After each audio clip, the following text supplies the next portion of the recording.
I'd rather talk about you, or me. But sure, I know the state body. I've tangled with it on legislative issues.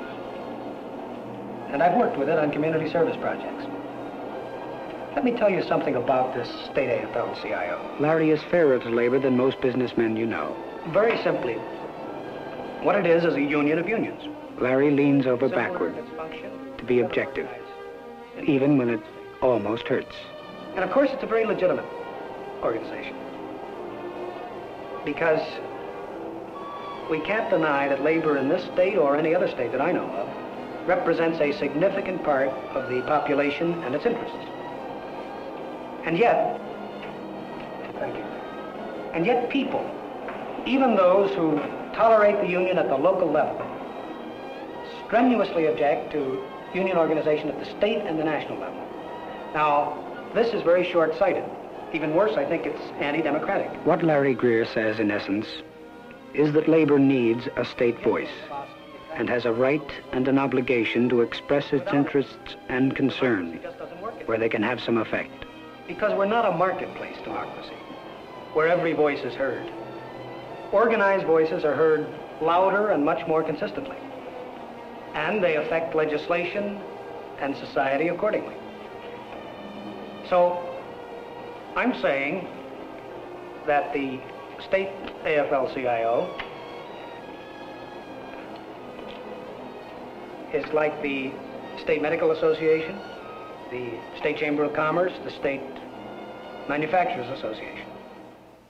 Somewhere you're sure that there are men whose opinions would attack the need and the right of labor to a state organization. Its need, its right, and its methods. But the people that you have spoken to have been reasonable and fairly representative. And they make a state body seem like a natural and a necessary institution. You go on over a period of time, and the state AFL-CIO Constitution that you read back in the library comes to life as you talk to people and see things happening. The shape, the sense, and the action of the state body become clear. The organization begins in the individual membership of local unions. From these member unions come the two prime elements of the state body's strength: men and money, delegates and dues. Delegates who meet biennially in convention, which is the governing body of the state organization. The convention enacts the policy resolutions which guide the officers and form the foundation of the state body's program. They elect officers and an executive board to carry out that program. The collective power of the individual state labor unions thus becomes coordinated and focused for effective action.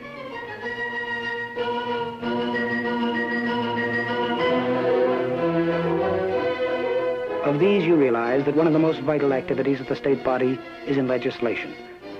In an old man's words, make you understand it more vividly than anything that you can see. Young men in unions don't all know why they're there.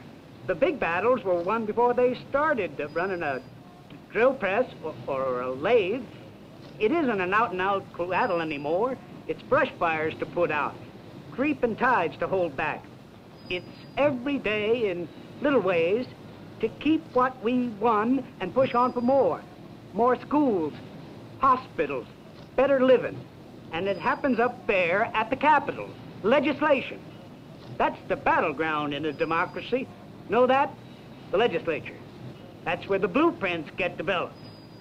That's where the architects work. And if they're building a society, we gotta let them know what kind of doors and windows we need and what kind of headroom. We can't all march up there and shout. I did it once. But the big battles are over. Modern world needs modern methods. So we organize in the state, and the state body speaks for the unions. The state body speaks for the unions. You go on and you see the activities of the state body in the field of education, its newspaper.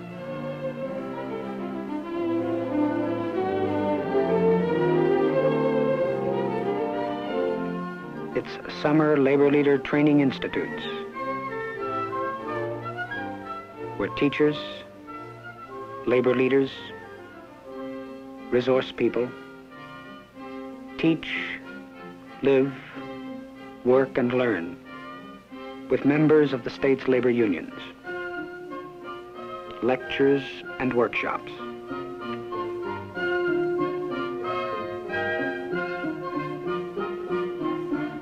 They listen, they discuss, and they learn.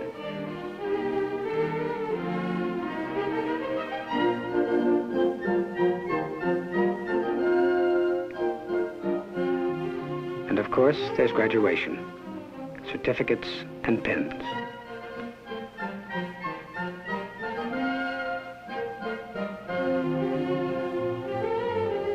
The educational program of the AFL-CIO includes institutes for public school teachers.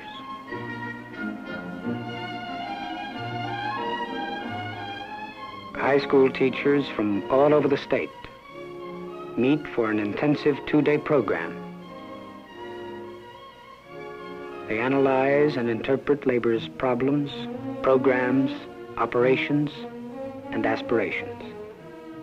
These are not brainwashing sessions, but an invitation to inquire, to discuss, to criticize, and to learn.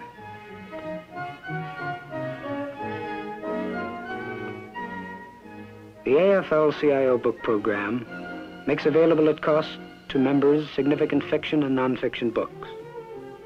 A very vital help to the state organization are the publications, the educational programs, and the resource staffs and teachers of the labor and industrial relations centers of the state universities.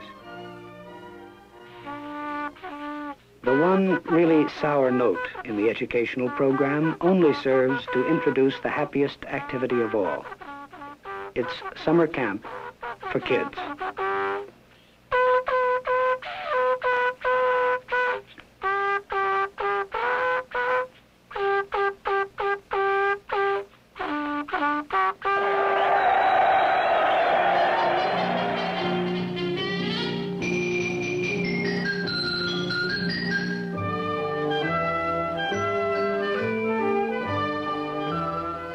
In the field of political action, the state body defines and evaluates issues.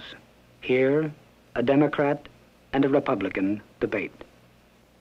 The state body delivers candidate voting records where they can be put to work, informing decisions. Council members of the state body concern themselves with the general welfare, on committees and commissions, and in campaigns concerned with health, safety, civil rights, housing, the whole range of social needs of all the people. So that across the state, from the quiet lobbying on the Capitol steps to the din of a summer camp for tomorrow's citizens, the program of the state body goes on.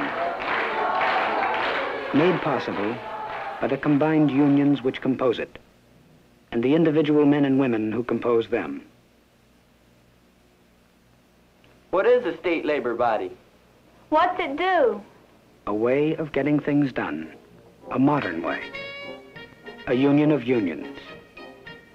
Its strength is the strength of the individual union members focused through the state body for decision and action.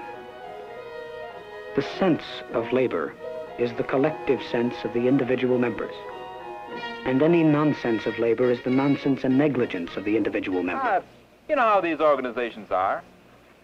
I just got in. I don't pay much attention. The state body is ideals and a program expressed in the resolutions of the convention. Organized labor is not an island unto itself. It can make progress only with the rest of the community, not at its expense. The state AFL-CIO recognizes its responsibility to advocate and support a state legislative program that will lead to the betterment of all the citizens of our state.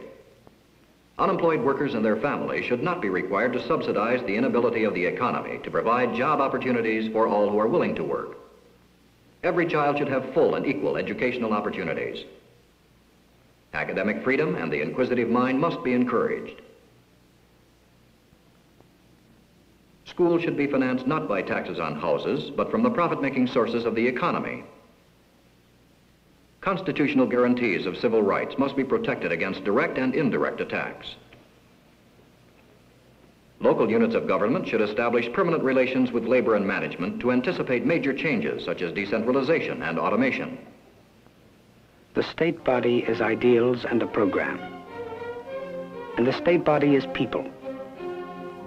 People who spend their working day and their energy and their ingenuity trying to make the policies social and economic realities, and trying to make the ideals facts of our daily lives. The state AFL-CIO is an organization of unions of the state whose job is to promote legislation and other activities that will safeguard the principles of free collective bargaining, the rights of workers, farmers, and consumers, and the security and welfare of all the people.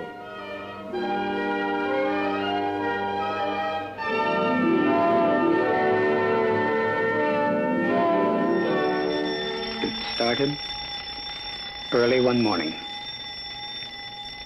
After the toast had popped,